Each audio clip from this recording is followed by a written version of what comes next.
Welcome to the Windows Computer and Technology channel. And if you follow my videos, you probably have seen about a month and a half ago, after an update, there was a message that appeared for users that are on 23H2.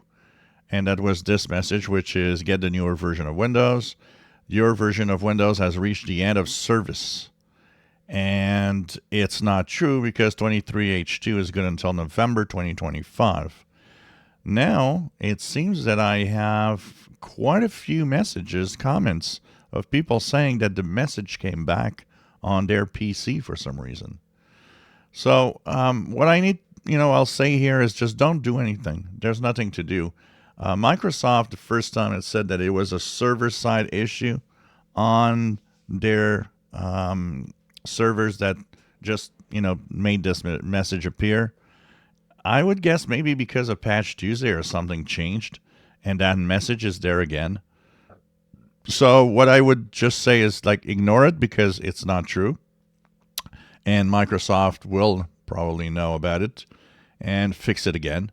But it's weird that this is now showing up again for some people that you need to get a newer version. And it's not true.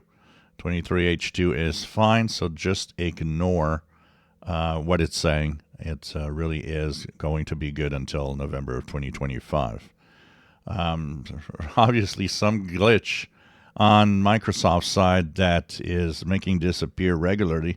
I hope that this time, if they remove it and fix it, it'll be for good, because it's interesting. The video was an older video, and yet I got at least a dozen, if not more, messages saying, "Hey, it's there again." Then my Windows version is, out of service.